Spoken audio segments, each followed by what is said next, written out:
आज की मेरी यह वीडियो इस समाज के उन समझदार मर्दों के लिए है जो खुद को बड़ा बुद्धिमान समझते हैं।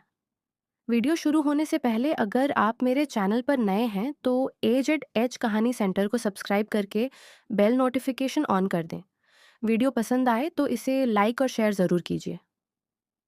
शब्द इंतज़ार करते रहे कि कब मैं अपनी ज़ुबान खोलूं, लेकिन कुछ था जो मुझे बोलने से रोक रहा था। अच्छा, तो आज फिर लगभग रात के 2 बजे मेरी आंख खुली। मेरा शौहर मेरे साथ ही बेखबर सोया हुआ था। मैं आहिस्ता से उसके पास खिसक कर लेट गई और धीरे धीरे उसके चेहरे के नक्श को छूने लगी। आज लगभग 10वां दिन था। हम करीब नहीं आए थे, लेकिन हमेशा की तरह उसे कोई परवाह नहीं थी और मेरे अंदर हमेशा की तरह कुछ टूट गया था। एक औरत होने के नाते मेरे लिए यह बहुत मुश्किल था कि मैं खुद से शुरुआत करूं, लेकिन मैं करती आई थी। अक्सर उसकी झुंझलाहट और बुरी बातें भी सुनती। तुम्हें तो हर वक्त आग लगी रहती है, तुम ऐसी हो वैसी हो। उसके मुताबिक अगर वो मुझसे 1-2 महीना दूर रहे तो मुझे फ़र्क नहीं पड़ना चाहिए। वो कहता था कि अब वक्त गुजर चुका है, अब हमारे बच्चे हो गए हैं, इसलिए दिल भी नहीं करता। मुझे हैरानी होती है, ना उसकी उम्र ज़्यादा है ना मेरी। आखिर 24 साल की एक लड़की खुद को बूढ़ा कैसे समझ सकती है? मुझे अपनी ज़रूरत भी कुछ ज़्यादा ही बेहुदा लगने लगी। मुझे लगा शायद मैं ही ऐसी हूँ, ऐसा नहीं होना चाहिए। लेकिन क्या वाकई हर मर्द ऐसा होता है? अक्सर मेरे दिमाग में 100 सवाल आते। फिर जब मैं अपनी बहन की बातें सुनती, अपनी जिठानियों और देवरानियों की बातें सुनती, तो एहसास होता कि नहीं, उनके शौहर उनके बिना रह नहीं सकते। मुझ में भी ऐसी कोई कमी नहीं कि वो मुझसे दूर भागे। हाँ, ये अलग बात है कि मैंने उसे कई बार चैट करते पकड़ा है। पता नहीं उसे बाहर की औरतों में ऐसा क्या नज़र आता है जो मुझ में कभी नहीं आया। अक्सर फेसबुक पर मैं ऐसी पोस्ट देखती हूँ कि दूसरी शादी बहुत ज़रूरी हो चुकी है, मर्दों को दूसरी शादी की ज़रूरत है, जिन्ना आम हो चुका है वगैरह। ये सब देखकर मुझे बहुत गुस्सा आता है।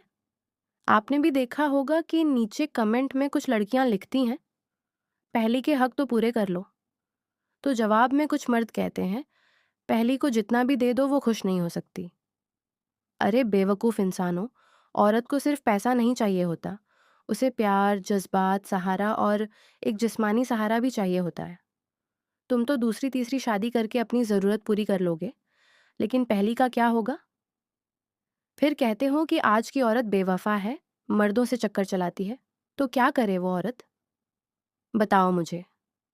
वो कहाँ जाए, जिसका मर्द उसे 15 से 20 दिन तक पूछे ही नहीं? मेरे लिए बहुत मुश्किल होता है। सुबह वक्त से उठना, नाश्ता बनाना, बच्चे को स्कूल भेजना, फिर शौहर को काम पर भेजना, घर की सफाई करना, कपड़े धोना, इस्त्री करना, सिलाई करना, एक छोटे से 8 महीने के बच्चे के साथ। फिर दोपहर का खाना बनाना, शाम को फिर खाना बनाना, नहाना, सजना संवरना, अच्छे कपड़े पहनना, खुशबू लगाना। लेकिन क्या फ़ायदा जब वो मर्द तुम्हारी तरफ एक नज़र भी ना देखे? मैं अपने घर की सबसे खूबसूरत लड़की थी, लेकिन इस इंसान ने मुझे रुला दिया। मुझे लगने लगा कि शायद मुझ में कोई खूबी ही नहीं बची जिसकी वजह से वो मुझे चाहे।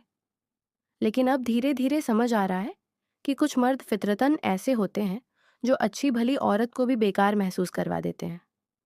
कमी मुझ में नहीं, उसकी सोच में है। ज़रा सोचो, जो औरत दिन भर थक कर भी तुम्हारे लिए सजती है, खुद को साफ सुथरा रखती है, सिर्फ इसलिए कि तुम उससे ऊब ना जाओ और तुम उसे एक नज़र भी ना देखो। कैसे मर्द हो तुम? मुझे नहीं पता बाकी कैसे होते हैं, लेकिन जो मेरे हिस्से में आया है उसे देखकर तो यही लगता है कि हर मर्द ऐसा ही होता है। और जब मैं दूसरी शादी वाली पोस्ट देखती हूँ तो मेरा खून खौल उठता है। मेरी एक बात का जवाब ज़रूर देना, जिन औरतों के शौहर उनकी जिस्मानी ज़रूरत पूरी नहीं कर सकते और खुद बाहर मुंह मारते फिरते हैं, वो औरतें आखिर क्या करें? कब तक अपने घर और बच्चों के लिए ऐसे इंसान के साथ समझौता करती रहें?